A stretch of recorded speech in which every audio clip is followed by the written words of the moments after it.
सूबे के मुख्यमंत्री योगी आदित्यनाथ ने लव जिहाद पर एक कड़ा कानून बनाया है, जिसको लेकर के सभी संगठनों में एक हलचल है, एक हर्ष का माहौल है। जो लव जिहाद पे लगातार काम कर रहे थे, लगातार धरना प्रदर्शन कर रहे थे लव जिहाद के विरोध में, ऐसा ही एक संगठन मेरठ महानगर अध्यक्ष सचिन सिरोही से हम बात करेंगे, जो मेरठ में लगातार इन घटनाओं पर रोष जताते आए हैं। क्या कहना चाहेंगे उसके बारे में? देखिए, हिंदू जागरण मंच मेरठ महानगर पिछले काफ़ी समय से कई घटनाएं अभी हाल फिलहाल में आपने देखी होंगी। एक लड़की प्रिया और उसकी माँ बेटी को मार के दाब दिया गया था आपका बुढ़वाल में जी। और उसके बाद कंकरखेड़ा में सिंधावली की लड़की थी, वो 5-6 महीने में बरामद हुई है जी। पुलिस प्रशासन ने बिल्कुल जब कुछ नहीं हुआ उसके बाद हमने काफ़ी प्रयासों के बाद वो करी है। तो हमारी काफ़ी समय से माननीय प्रदेश की मुख्यमंत्री जी से जो मांग थी वो ये थी कि इसके अंदर जो है लव जिहाद पे सख्त से सख्त कानून, सख्त से सख्त सज़ा होनी चाहिए, जिससे एक विधर्मियों के अंदर एक डर और एक भय का माहौल पैदा हो, और जिसके अंतर्गत जिस तरीके से नाबालिग लड़कियों को नाम बदलकर और अपनी पहचान छुपाकर जिस तरीके से योजना के तहत इस काम को अंजाम दिया जा रहा था। हमारे चैनल के माध्यम से दर्शकों को बताइए कि क्या कानून बना है, क्या सजा इन दोषियों को दी जाएगी? देखिए, इसमें 10 साल तक की सज़ा का प्रावधान इस कानून के अंदर जो है आया है, और बाकी इसके अंदर कि जैसे डीएम है तो डीएम के पास जो अगर इस तरीके का कोई शादी करना चाहता है तो 2 महीने पहले अपना जो है वो अपनी अर्जी देगा, वो तो हो गया एक लीगल प्रोसेस। लेकिन मैं कह रहा हूँ बहुत सारी चीज़ें ऐसी होती हैं कि वो पता नहीं लग पाती, जैसे अब तक होता आया है। लव जिहाद के कई मामले हमने देखे कि अगर जो है 10 मामले हुए हैं तो 10 में से 2 उजागर हुए हैं, 8 दबे रह गए, थाने स्तर से कार्रवाई नहीं हुई या कैसे नहीं हुई। तो उन्हें भी हमने बहुत प्रयासों के बाद उठा के लाए कि भाई कहाँ क्योंकि हम अपने संगठन से कार्यकर्ताओं से हमें मामले मिल जाते हैं, पता लग जाता है ज़मीनी वर्क जब हम करते हैं।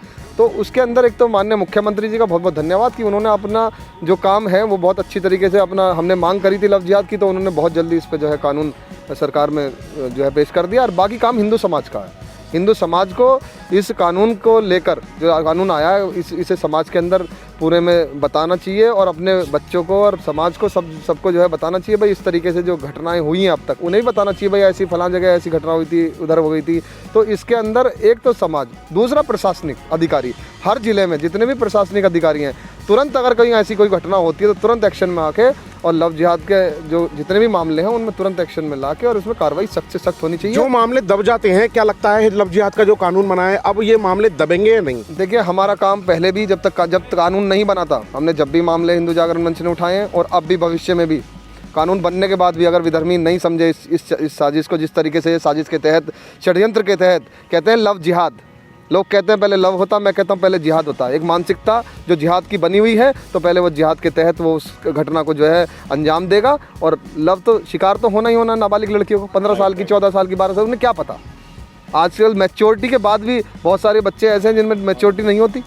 तो कहीं ना कहीं इस तरीके की जो घटनाएं हैं, अगर नहीं भी, मैं कह रहा हूँ कानून बनने के बावजूद भी अगर कहीं ना कहीं इनके अंदर कमियां रह जाएंगी तो उस कमियों को हिंदू जागरण मंच मेरठ महानगर पूरा करेगा। सरजना विधायक संगीत सोम ने भी इस लव जिहाद पर एक अपना वर्जन दिया है। उसमें उन्होंने बोला है कि इन्हें मुस्लिम कंट्रियों से, जो लोग ऐसा करते हैं, मुस्लिम कंट्रियों से फंडिंग होती है। इस पर क्या कहना है आपका? बिल्कुल ठीक कहा है विधायक जी ने। इसके अंदर जो है जो उन्होंने बात कही है तो उनका भी काफ़ी अनुभव रहा है लव जिहाद को लेकर। अब से पहले भी वो बातें उठाते आए हैं, और हम लोग भी ये जो मैंने भी बारीकी से देखा है, फंडिंग भी होती है और आतंकी संगठन भी कहीं ना कहीं इसके अंदर इन्वॉल्व है। वो फ्रंट पे नहीं आते, वो बैकफुट में अपना फंडिंग करते हैं, पैसा देते हैं, और काम करने के लिए बहुत लोग मिल जाते हैं आज की डेट में। आपको लगातार आप इस पे आवाज़ उठाते हैं, आज कानून बना है कि मतलब कितनी खुशी और कितना, मतलब क्या कहना चाहेंगे हमारे चैनल? हम धन्यवाद इस चीज़ का कर रहे हैं माननीय मुख्यमंत्री जी का कि उन्होंने हिंदू समाज के लिए हित में जो भी कानून उन्होंने पास करा है, तो उस कानून के अंदर बात ये नहीं है कि सज़ा कितने साल की करी है, क्या करा है। सज़ा तो मैं कह रहा हूँ जिसकी नाबालिग लड़की है और जिसका भविष्य बर्बाद हो गया, उसकी सज़ा तो सिर्फ फांसी के अलावा कुछ हो ही नहीं सकती। लेकिन जब भी मैं कह रहा हूँ अगर 10 साल का भी कानून इसके अंदर जो है सज़ा में आता है, कोई बात नहीं, एक कानून बना है और इसके अंदर इस कानून को अगर लागू करा जाएगा तो ठीक है। अधिक से अधिक जो है प्रयास रहेंगे कि सख्त से सख्त सज़ा उसे 10 साल की, 7 साल की जो भी मिलती है वो मिले। और बाकी विधर्मी, मुझे तो लगता नहीं कि ये अपने ये जो साजिश के तहत, जो योजना के तहत काम चल रहा है, अगर ये जब भी बाज नहीं आएंगे तो हिंदू जागरण मंच जैसे अब तक करता आया है उससे भी और बढ़ चढ़ कर कार्यकर्ता हिस्सा लेंगे। हमारे साथ एक हिंदू जागरण मंच के और भी पदाधिकारी मौजूद हैं, बात करेंगे उनसे भी इस कानून के बारे में। सर, क्या नाम है आपका? संजय वर्मा, हिंदू जागरण मंच महानगर उपाध्यक्ष। क्या कहना चाहेंगे इस कानून पर? कानून बहुत अच्छा बना है। देखो अब अमल कितना होता है, इस पर विधर्मियों पर कितना असर पड़ता है ये तो अब देखा जाएगा, लेकिन लगता नहीं है कि इन पर कुछ असर पड़ेगा, क्योंकि अब तक बहुत कानून बने हैं, इन पर कोई असर नहीं पड़ा कानून का। लगातार आप इस पे प्रदर्शन कर रहे थे, लगातार आवाज़ उठा रहे थे, आज आपकी बात मानी गई है। माननीय मुख्यमंत्री ने इस पे एक 10 साल की सज़ा का प्रावधान लगाया है, तो खुशी का माहौल तो होगा ना आपके पास? हाँ, खुशी का तो माहौल है। खैर अच्छी बात है, ये हिंदू समाज के लिए अच्छी बात है। ये अच्छा कानून बनाया है, ऐसी बात नहीं है। कुछ फ़र्क पड़ेगा इन पे, विधर्मियों पे, लेकिन वही है, सारी बात ये है कि ये विधर्मियों पे ऊपर से हाथ है इन पे, इन्हें ऊपर से फंडिंग होती है। अब थोड़ी ज़्यादा होएगी।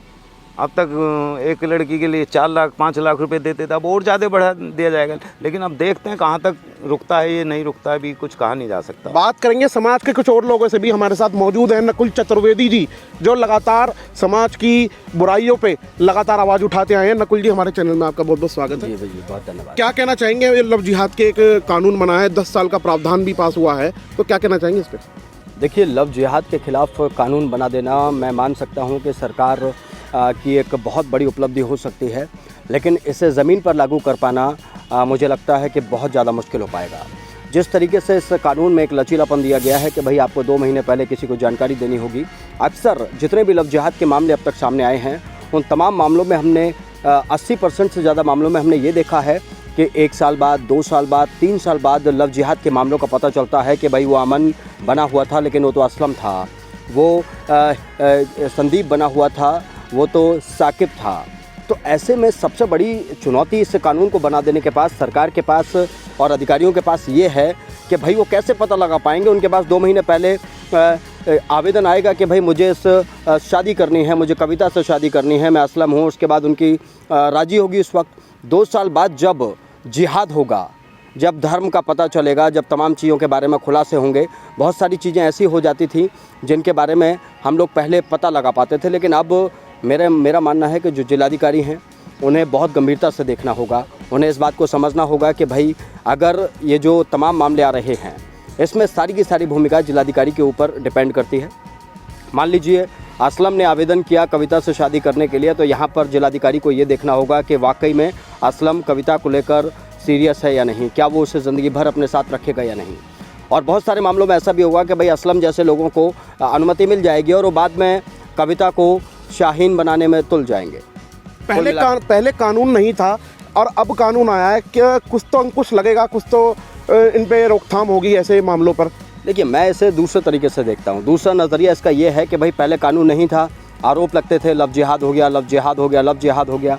अब उन्हें जिहाद करने की आवश्यकता ही नहीं, अब तो उन्हें आवेदन करना सीधा सीधा और अपनी शादी करनी है, 3 साल बाद जब जिहाद करते रहेंगे। कुल मिलाकर ये पहलू भी, मेरा ओपिनियन ये है, ये पहलू भी योगी सरकार को देखना चाहिए। अगर आप कानून बना रहे हैं तो कानून इस तरीके का बनाइए ताकि जो लव के साथ साथ जिहाद करने वाले लोग हैं उन पर पूरे तरीके से लगाम लग सके। अब तो उन्हें वो मिल गया है, भैया कानून बना हुआ है, बोला हमें तो जाके आवेदन करना जी, शादी तो हम कर ही लेंगे।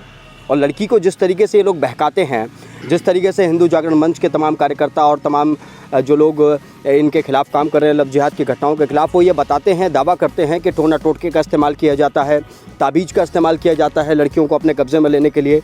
तो ये तमाम चीज़ों, इन पहलुओं पर भी अधिकारियों को काम करना होगा। उन्हें समझना होगा कि भाई कहीं ताबीज़, इसे कहीं इसके गले में ताबीज़ बांध कर तो इससे कानून तो बहुत अच्छा बना है लव जिहाद को लेकर, क्योंकि घटनाएं बढ़ती ही जा रही हैं लव जिहाद को लेकर। सोशल साइट्स पर जो है लड़के अपनी हिंदू नाम से आईडी बनाते हैं और लड़कियों को फंसा कर और शादी कर लेते हैं, उसके बाद उनकी असलियत सामने आती है।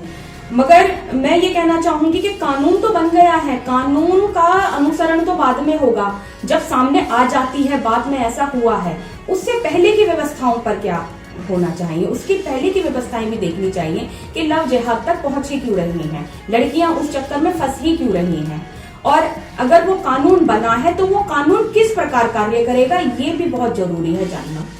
तो हमने बात की हिंदू संगठनों के लोगों से भी और समाज के हित में काम करने वाले लोगों से भी। हर्ष का माहौल तो है ही, लेकिन इस कानून पर कुछ सवाल भी हैं। देखना यह है कि कितना अमल होता है ये कानून।